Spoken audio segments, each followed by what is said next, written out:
एहसानुल हक मलिक सम्मान न्यूज से हमारे सहयोगी शिवनारायण कुशवाहा जी आज अमीनाबाद इंटर कॉलेज लखनऊ में बाबा साहब डॉक्टर भीमराव अंबेडकर का परिनिर्वाण दिवस मनाया जा रहा है। हमारे साथ हैं रामकिशन साहब। रामकिशन साहब, मैं आपसे जानना चाहूँगा, बाबा साहब जो भाजपा और आरएसएस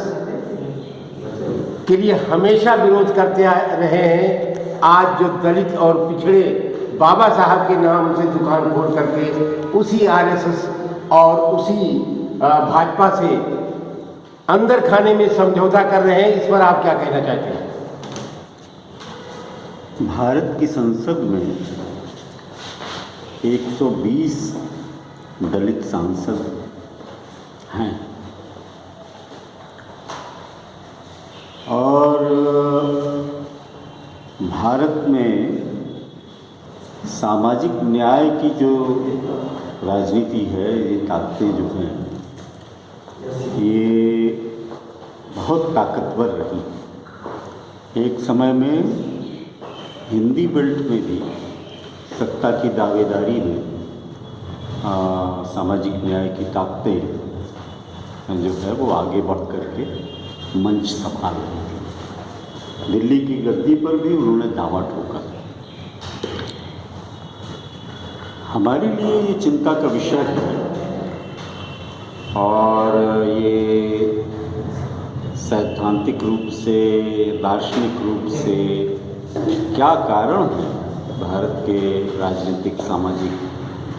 विकास में और यहाँ की संस्कृति में कि जो हमारे अम्बेडकरवादी हैं, जो सामाजिक न्याय के लिए संघर्ष करने वाले लोग हैं, भेदभाव के खिलाफ, उत्पीड़न के खिलाफ, सामाजिक, आर्थिक और राजनीतिक न्याय को सुनिश्चित करने के लिए जो ताकतें एकजुट होकर के दलितों को छोड़ अपनी राजनीतिक दावेदारी सत्ता पर दे रही। बड़ा जनता ने इसमें सहयोग किया, बहुत संगठित रूप से आंदोलन आगे बढ़ा, लेकिन एक स्तर पर आगे बढ़ने के बाद जितने भी दलितों पिछड़ों के सामाजिक न्याय के नेता हैं, अम्बेडकरवादी, दलितवादी, ये सब किसी न किसी रूप में सत्ता में भागीदारी के लिए यानी भाजपा के साथ, आरएसएस के साथ तालमेल बना करके, सत्ता में भागीदारी बना करके खड़े हो गए। बड़े नाम हैं इसमें, और जो प्रत्यक्ष रूप से उनके साथ गठबंधन में शामिल नहीं हुए, वे अप्रत्यक्ष रूप से उनके साथ गठबंधन में शामिल हुए। और 2014 में ये जो आरएसएस का सत्तारोहण नरेंद्र मोदी जी के नेतृत्व में, तो इसके पीछे भी जो विभाजन की राजनीति है, खासतौर से बाबरी मस्जिद को लेकर के और दूसरे इस तरह के मुद्दों को लेकर के, जो धार्मिक सवाल जो आरएसएस ने खड़े किए, जो जिसको राजनीतिक रूप दिया, राजनीति में जो धार्मिक सवालों का जिस तरह से इस्तेमाल किया, तो उसमें भी ये दलित और पिछड़े नेता जो है, ये बढ़ चढ़ कर बहुत आक्रामक तरीके से इन्होंने आरएसएस के साथ खड़े होकर के उनकी राजनीतिक रूप से सेवा की। ये एक प्रकार से अम्बेडकरवादियों का, सामाजिक न्याय की ताकतों का, जो खुद को मनवाद के खिलाफ कहते हैं, जो जाति के नाश की बात करते हैं, जो सामाजिक और उत्पीड़न और भेदभाव के खिलाफ संगठित होने की बात करते हैं, तो ये लोग जो सामाजिक उत्पीड़न की सबसे बदलुमा जो ताकत है हमारे देश में राजनीतिक रूप से संगठित, उसके साथ ये समय समय पर खड़े हैं। तो इसका सैद्धांतिक आधार क्या है और इसका दार्शनिक आधार क्या है, ये जो है एक खोज का विषय है। मैं नाम नहीं लूँगा किसी का, लेकिन मैं देखता हूँ कि जिसको भी दलितों पिछड़ों ने राजनीतिक रूप से सशक्त बनाया, मजबूत किया, सत्ता सौंपी, अपना नेता बनाया, वो सारे लोग एक लाइन सब जो है आरएसएस के साथ तालमेल में गए, भाजपा के साथ तालमेल में गए, सत्ता में उन्होंने भागीदारी की। तो कहीं ऐसा तो नहीं है कि ये जो हिंदुत्व की राजनीति का जो ये सांप्रदायिक चरित्र है, जो जाति के विभाजन और सामाजिक उत्पीड़न जिसका खाद पालन है, तो इसमें ये दलित और पिछड़े नेता और ये जो अम्बेडकरवादी लोग हैं, ये कहीं हिंदुत्व में उस ढांचे में अपने लिए स्थान बनाने का उनका मामला है, या और क्या सैद्धांतिक आधार है इसका। तो एक तो ये सवाल है। दूसरा मैं ये देख रहा हूँ कि जो हिंदुत्व की राजनीति है, इसकी जो अर्थनीति,